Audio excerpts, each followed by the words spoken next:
Welcome to the Defeat the Drama podcast, where you'll learn tips, tricks, and strategies to help you gain clarity, find purpose, live boldly, and defeat the drama in leadership and life. Host Kirsten E. Ross is known to many as the drama-free queen. She is the undisputed expert of transformation. She'll move you from resigned, resentful, and overwhelmed to focused, engaged, and empowered. Welcome to the Defeat the Drama podcast. I'm Kirsten Rush, your host, and this is episode number 42. Drama zaps energy and steals focus, so let's defeat some drama now. Today's topic is all about customer service. I'm going to be helping you to define your unique keys to great service. So depending on what kind of business you have, that will determine the kind of customer service behaviors and experiences that you're going to want your team to exhibit so that they create the right experience for your customers. The first step in the process, this might sound super simple, but sometimes we're not completely aware. What products and services do you provide? So have you gotten really clear on that? Because the truth is, even if you're providing products, you are also providing service. And people want to do business with people who make them feel good. And so what are the experiences that you're creating for them? What is the service? So for instance, maybe you're selling houses. Well, so that's a product, a house. But when they're looking at homes and filling out paperwork and doing all those kinds of things, that's a service. So you really need to think about your business holistically. You'll think about, I don't know if any of you have been to a store called The Buckle, but they sell jeans. So that's definitely a product. But one of the unique things about that store, if you've ever been to one, they provide great service. Every employee in there is infatuated with jeans, or at least they make you believe that. And when you're in there, they know every product. They make it fun. There's a ton of energy. They know what shirt's going to go with what jeans because they have all this complimentary stuff that goes with blue jeans. And they know they can look at your body type and figure out exactly which pair of jeans you need that's going to fit your unique body type. So that's a service. So they're providing definitely products. That's what you're buying. But this experience is created by the service. So I want you to stop and think about your business. What products are you selling and what service? And a service might be after the fact. If someone has an issue, what's the service that they're experiencing from you? Are they having a good experience when they, have an issue or they have to get something fixed or they have questions and they need answers from you? That's a service and it goes along with that product. So the first question is to really define and think holistically about your business. Every product and every service that goes into your business. What are you providing for your customers? So that's the first question. The second question is, what should it feel like to do business with you?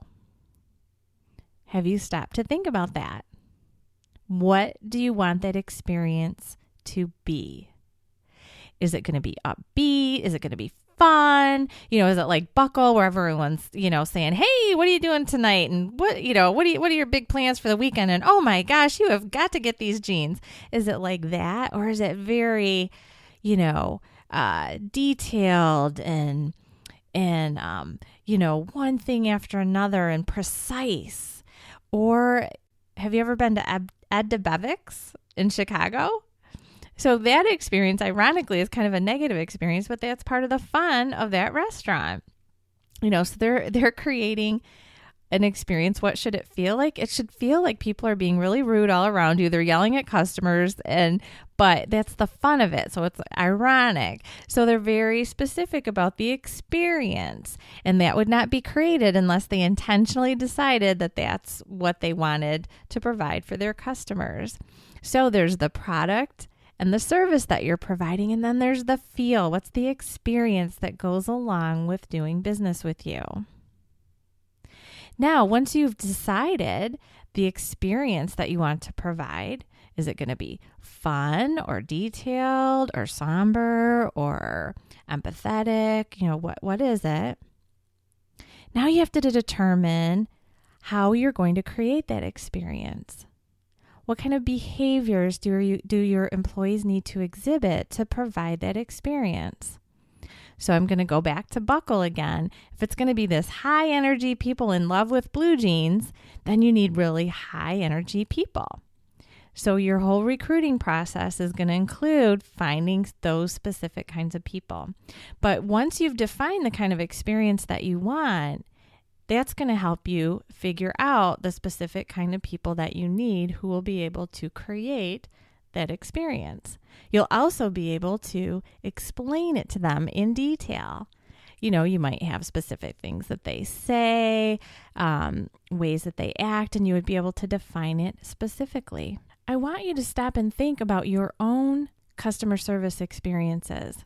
We've all had great customer service experiences, and we've all had really challenging ones. And what are the elements that make one experience great and another one not so great? I want to tell you a quick story. I won't say the name of the company, but we were going on a trip, and we already had tickets for a place in Orlando, but I wanted to explore whether or not I wanted to invest in a meal plan for each of us. So there were 4 of us going. And so I went to this place that helps you kind of plan your travel. I needed to purchase some tickets, and then I just wanted to ask about the meal plan. Well, the woman ended up saying, here's the great thing about the meal plan, and maybe you want to just do it one day. And so she talked me into it, and then she said, I can take care of that for you.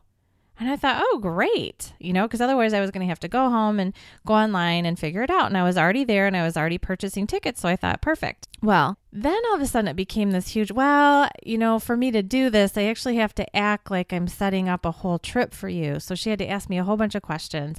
And then the process wasn't working well. And then she ended up saying, I don't really know what I'm doing. And she had to call someone over and ask for help. And oh my gosh, it took forever. Finally, I started saying, I really, I can just order it online. It's not that big a deal. No.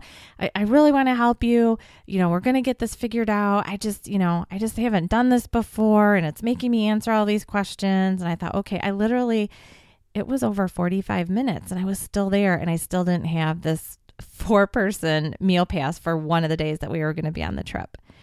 So then I said, I think I'm just going to go. No, we've almost got it. All right. So I wait another little time. She's still calling more people over. She's having to go ask for things. We get to the very end of the transaction, and she says, there's a processing fee. I don't remember what it was. It was maybe $25 or $30, but I just thought, oh my gosh, I just spent an extra hour and 20 minutes to be charged an extra $25.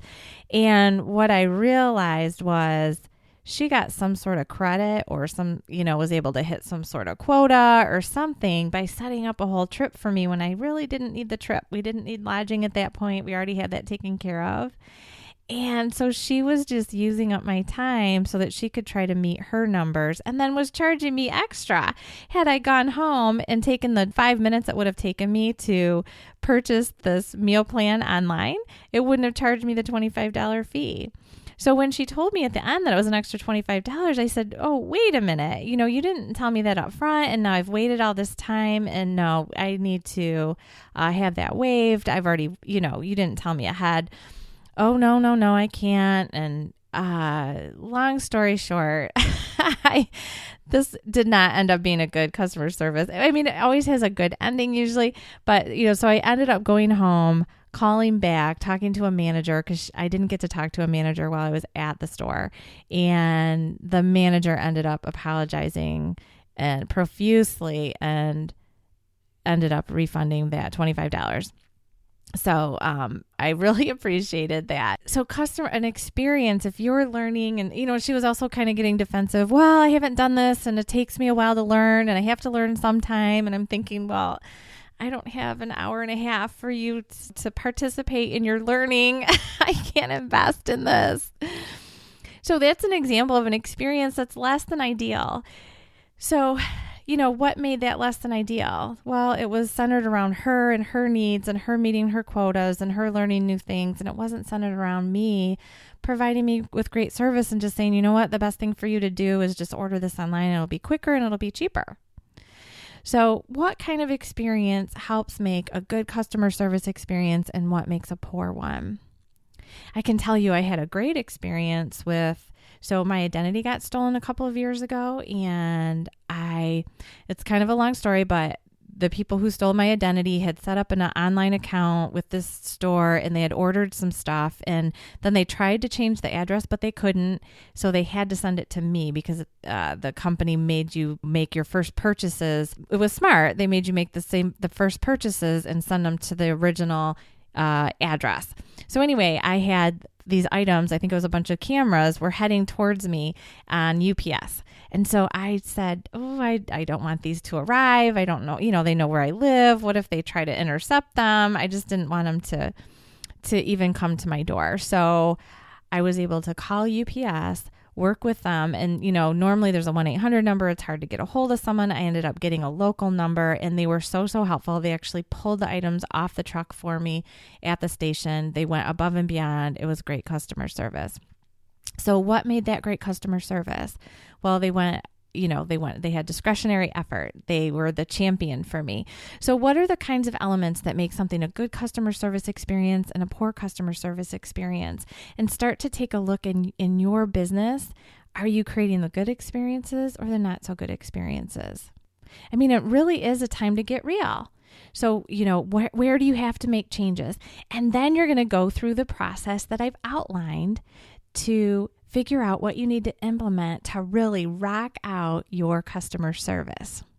So just to recap, you're going to specifically define the product and services that you're providing. Because again, remember, even if you think you're just selling products, you're actually in some way, shape, or form, even if the only service is in making a good sale, making that a smooth process, there is a service involved. So is someone smiling, or are they nasty when someone's trying to make their purchase? So what's the product or service that you're selling? And in most cases, it's going to be both unless you don't have a product. Then what should it feel like to do business with you? And how would you achieve those experiences? What kind of behaviors and personalities are required for your team to create those experiences for your customers? And stop and think about your own customer service, good experiences and bad experiences, and start to really define and dive into specifically what you want inside of your business as people are working with you. All right, that's it for today. I hope you can make it a great day. Thanks for joining me. If you want some additional help, I have a great webinar. It's free. If you go to my website, defeatthedrama.com, click on the webinar site and you can sign up. There are a couple different times available. Sign up for one of those, listen to it, and it'll guide you through some additional steps you can take to defeat the drama in your business. Until next time, make it a great day.